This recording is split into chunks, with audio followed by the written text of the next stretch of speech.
अस्सलाम वालेकुम स्टूडेंट्स, कैसे हैं आप सब। उम्मीद है आप सब खैरियत से हैं। आज हम पढ़ेंगे केमिस्ट्री चैप्टर नंबर 6 सॉल्यूशंस। हमने मोलैरिटी का टॉपिक स्टार्ट किया हुआ था, हमने उसको कंप्लीट किया था, डेरिवेशन उसकी कंप्लीट कर ली थी, एग्जांपल से मैंने आपको समझा दिया था। आज हम इसकी एग्जांपल करेंगे। एग्जांपल का न्यूमेरिकल है 6.4।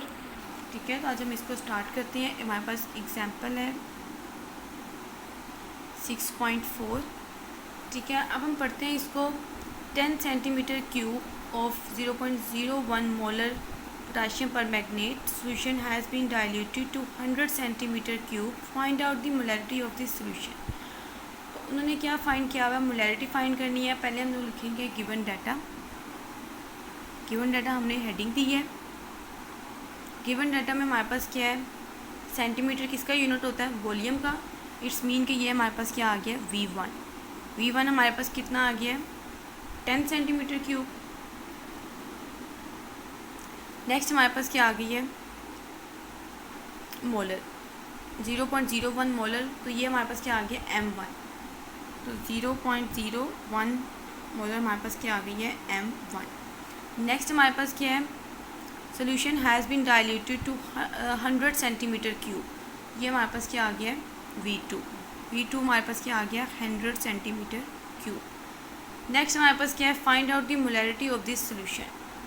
M2 जो है ना वो हमने फाइंड करना है। ये हमारे पास हमने यहाँ पे लिख देना था, फाइंड की हेडिंग लिखनी थी। ठीक है, तो फॉर्मूला हमारे पास क्या है, ये हमारे पास फार्मूला हमने मोलैरिटी का क्या पढ़ा था कि हम लोग किस तरह मोलैरिटी कैलकुलेट कर सकते हैं। फार्मूला हमारे पास था M1 V1 is equal M2 V2।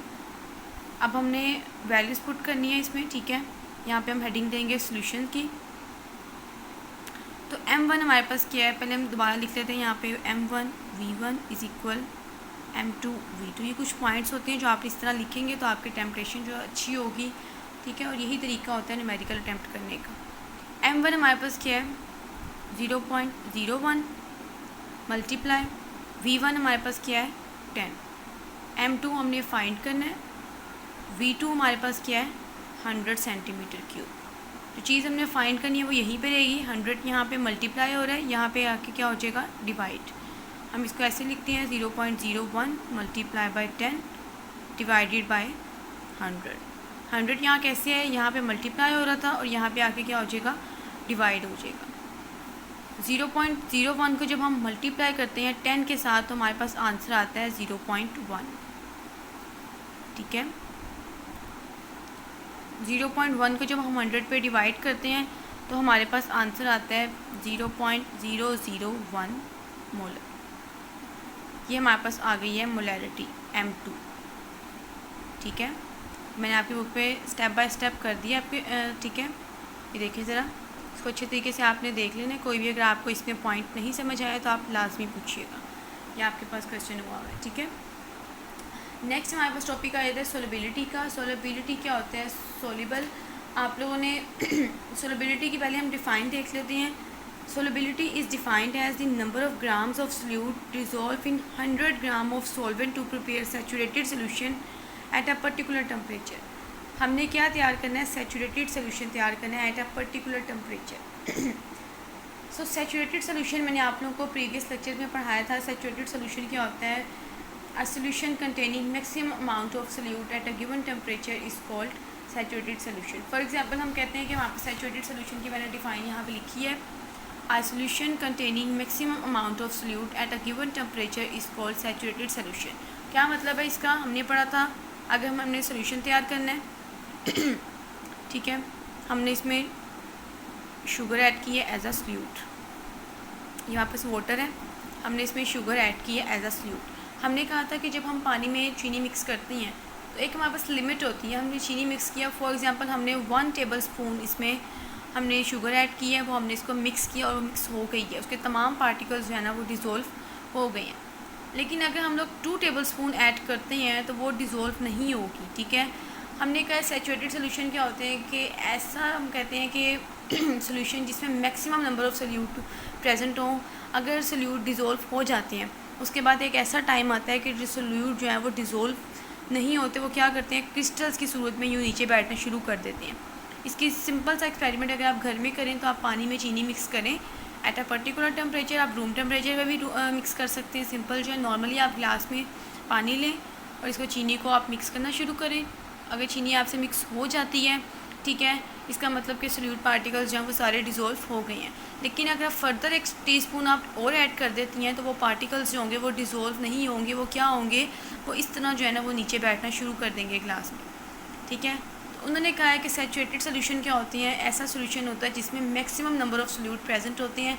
Solute maximum number of solute का क्या मतलब है कि सोल्यूट पार्टिकल डिज़ोल्व हो गए हैं, उसके बाद अगर हम लोग फर्दर सोल्यूट ऐड करते हैं तो वो डिज़ोल्व नहीं होगा, वो क्रिस्टल्स की सूरत में यूँ नीचे बैठना शुरू कर देगा।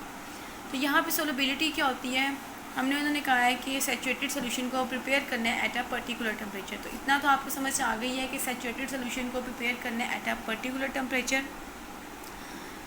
तो इसकी हम डिफ़ाइन देखते हैं। Solubility is defined as number of grams of solute. जो हमने सोल्यूट लेना है वो हमने किस में लेना है, ग्राम्स में। शुगर लेंगे तो हम लोग उसको ग्राम्स में लेंगे।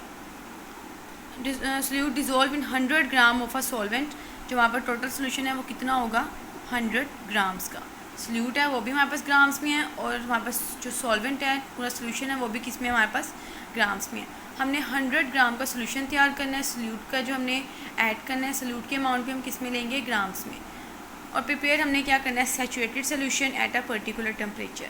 इसे हम कहते हैं सोलबिलिटी। तो होप्स आप लोग को सोलबिलिटी समझ आ गई होगी। सोलबिलिटी सिंपल वर्ड्स में अगर हम लोग ये कहें, उन्होंने कहा है कि हमने एक सोल्यूशन लेना है, हमने एक बीकर लेना है, उसमें हमने वाटर डालना है, उसके बाद हमने सोल्यूट पार्टिकल उसमें ऐड करने हैं इन ग्राम्स, ठीक है। ग्राम्स में हमने लेने हैं कि हमने इतने ग्राम ऐड किए हैं सोल्यूट पार्टिकल्स, उसको हमने डिज़ोल्व करते जाना है। जब तक पार्टिकल डिज़ोल्व होते जाएंगे इट्स मीन कि हमारे पास जो सोल्यूट है अभी भी उसके पास कैपेसिटी है डिज़ोल्व होने की। जब ऐसा पॉइंट आता है कि सोल्यूट पार्टिकल डिज़ोल्व होना बंद हो जाती हैं तो वो सोल्यूशन जो होता है वो क्या बन जाता है, सैचुरेटेड सोल्यूशन। कि उसके बाद कोई गुंजाइश नहीं होती कि उसके अंदर सोल्यूट पार्टिकल जो है ना फर्दर डिज़ोल्व हो सकें। तो ऐसा सोल्यूशन जिसमें maximum number of solute particle present होते हैं उसे हम कहते हैं सैचुरेटेड सोल्यूशन। इसके बाद गुंजाइश नहीं होती कि कोई भी सोल्यूट पार्टिकल इसमें डिज़ोल्व हो। ये वैसे मैंने टॉपिक आप लोगों को पढ़ाया था लेक्चर्स में, तो अगर आप लोगों को फिर भी समझ नहीं आएगा यहाँ से तो आप सैचुरेटेड सोल्यूशन का जो टॉपिक है वो आप अच्छे तरीके से पढ़ लीजिएगा। The concentration of saturated solution is refer to as solubility of some solute is given solvent है। हमारे पास अब सोलबिलिटी के कुछ फैक्टर्स आते हैं, ठीक है। मैं यहाँ से फैक्टर्स देख रही हूँ। हमारा पहला फैक्टर आता है, ये बड़ा इंपॉर्टेंट प्रिंसिपल है, लाइक डिज़ोल्व लाइक। इसका क्या मतलब है, लाइक डिज़ोल्व लाइक का क्या मतलब है कि जो पोलर सब्सटेंसेस होंगी वो पोलर सॉल्वेंट में ही डिज़ोल्व करेंगी। पोलर सब्सटेंसेस का मतलब क्या होता है, हमने पढ़ा था वाटर की, हमने बात की थी, हमने पढ़ा था कि हाइड्रोजन के, इसका क्या है हमारे पास, ये हाइड्रोजन का इस तरह बॉन्डिंग है, ठीक है। ऑक्सीजन का हम कहते हैं एटॉमिक नंबर हमारे पास कितना होता है, 8 होता है। हाइड्रोजन का कितना होता है, 1।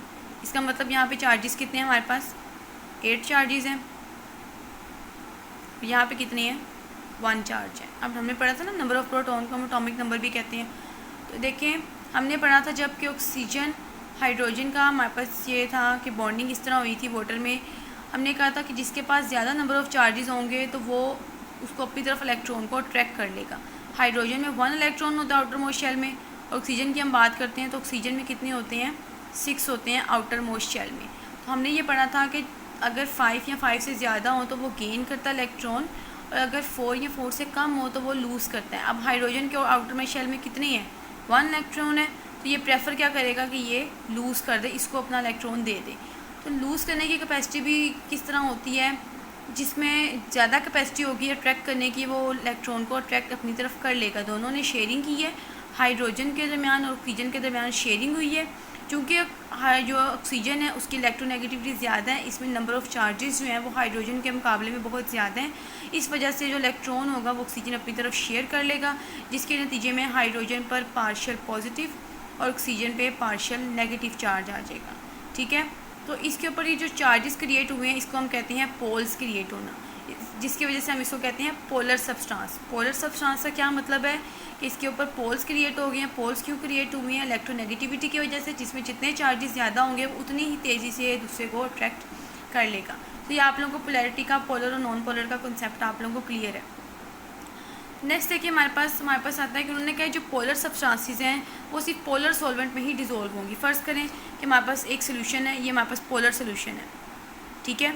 हम फ़र्ज़ कर लेते हैं हमारे पास पोलर सोल्यूशन है और जो सल्यूट हमने ऐड किया वो भी हमारे पास पोलर है। जिस तरह हम कहते हैं कि पोलर सोल्यूशन में हम एग्जांपल ले लेते हैं, हमारे पास वाटर आ जाता है, ठीक है। इस तरह पोलर सल्यूट की हम कोई भी एग्जांपल ले सकते हैं, जिस तरह हम लोग कह देते हैं NaCl, ठीक है। तो उन्होंने कहा है कि ये दोनों पोलर हैं, तो पोलर में ही डिज़ोल्व होगा, ठीक है। जिस तरह लिक्विड जो है वो लिक्विड में ही डिज़ोल्व होता है। अब देखें ये भी पोलर है, सोल्यूट भी हमारे पास पोलर है और सोल्यूशन है वो भी हमारे पास पोलर है, तो पोलर जो होगा वो पोलर सोल्यूशन में ही डिज़ोल्व होगा, ठीक है। उसके बाद हम कहते हैं कि जो नॉन पोलर सब्सटेंसेस हैं वो नॉन पोलर में ही डिज़ोल्व होंगी। फ़र्ज़ करें कि हमारे पास जिस तरह पोलर में डिज़ोल्व होती हैं, इसी तरह non polar substances non polar solvent में ही डिज़ोल्व होंगी। जैसे हम कहते हैं कि यहीं पे कर लेते हैं, ये देखें एक हमारे पास सोल्यूशन है, इसमें हमारे पास जो हमने सोल्यूशन बनाना है पोलर है और जो हमने सल्यूट ऐड किया है वो भी हमारे पास क्या है, पोलर है। तो पोलर सल्यूट ही पोलर सॉल्वेंट में डिज़ोल्व होगा। अगर हम बात करते हैं यहाँ पे नॉन पोलर की, तो सोल्यूशन हमारे पास क्या है, नॉन पोलर, और जो हम लोग सल्यूट ऐड करेंगे वो भी हमारे पास क्या होना चाहिए, non polar. Non polar solute जो होगा ना वो नॉन पोलर में डिज़ोल्व होगा। इससे उन्होंने कहा है कि जो नॉन पोलर सब्सटेंसेस होती हैं वो नॉन पोलर सोल्यूशन में डिज़ोल्व होंगी और जो पोलर सब्सटेंसेस हैं वो पोलर सॉल्वेंट में ही डिज़ोल्व होंगी। हम ये नहीं कह सकते कि अगर हम कहते हैं कि हमारे पास सोल्यूशन हमने क्या है, हमारे पास पोलर है और हमने जो सल्यूट डिज़ोल्व करना है वो हमारे पास क्या है, नॉन पोलर। तो जो नॉन पोलर होता है वो पोलर में कभी भी डिज़ोल्व नहीं होता। पोलर सब्सटेंसेस पोलर में डिज़ोल्व होती हैं, non polar substances non polar solvent में डिज़ोल्व होती हैं। पोलर और नॉन पोलर आपस में एक दूसरे के साथ डिज़ोल्व नहीं होते। हम ये नहीं कह सकते कि नॉन पोलर सब्सटेंस जो है वो पोलर में डिज़ोल्व हो गई है या पोलर सब्सटेंस नॉन पोलर में डिज़ोल्व हो गई है। पोलर में डिज़ोल्व होगी और नॉन पोलर में डिज़ोल्व होगी। यहाँ पे उन्होंने एग्जांपल्स दी हैं आपके पास, देखें। The general principle of solubility is like dissolve like है। ये आप लोगों का इंपॉर्टेंट MCQs भी और शॉर्ट भी आता है कि जनरल प्रिंसिपल ऑफ सॉल्युबिलिटी क्या है, या आपने यहाँ पे लिख लीजिएगा या अंडरलाइन कर लीजिएगा। The ionic and polar substances are soluble in polar solvent.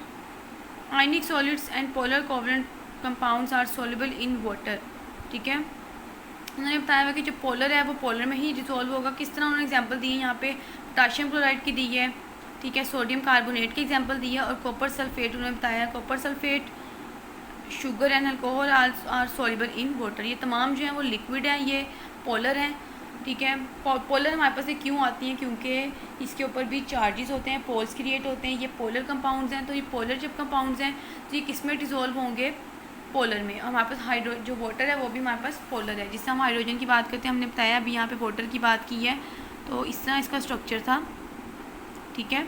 इसके आउटर मोस्ट शेल में हमने पढ़ा था 6 इलेक्ट्रॉन्स हैं, इसके आउटर मोस्ट शेल में कितने हैं, 1।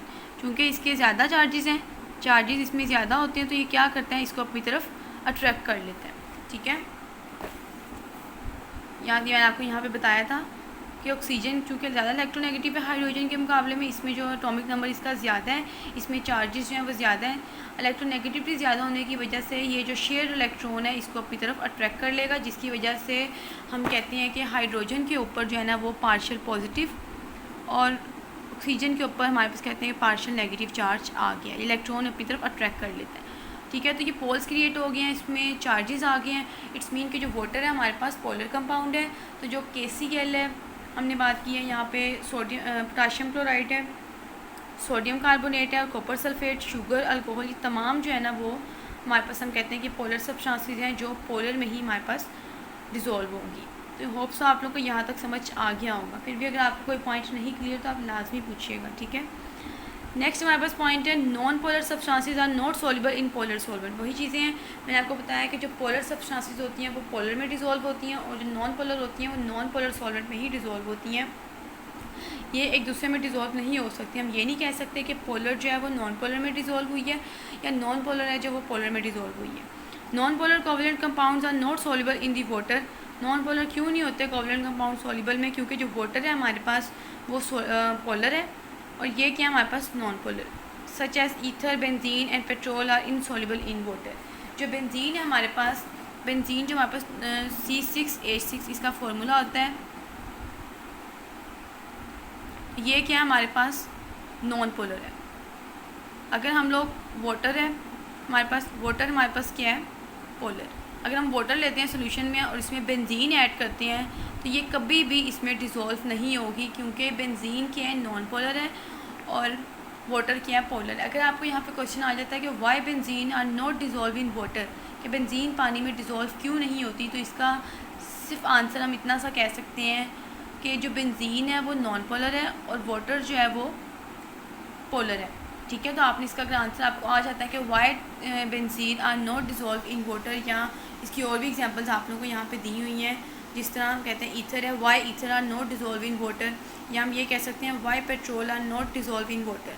तो इसका सिंपल सा आंसर बनेगा कि benzene are not dissolve in water because benzene are non polar and water is polar according to general principle of solubility, like dissolve like polar substances only dissolve in polar solvents and non-polar substances are only dissolve in non-polar substances solvent। ठीक है, तो मैंने आपको answer बोल दिया है, या आप लोगों ने लिख लेना है। तो यहाँ तक आप लोगों ने याद करना है। कोई भी इसमें पॉइंट अगर आपको नहीं क्लियर हुआ आप लाजमी पूछिएगा, ठीक है, क्योंकि आप लोगों के कंसेप्ट क्लियर होना लाजमी है। अपनी फैमिली का ख्याल रखिएगा। अल्लाह हाफिज़।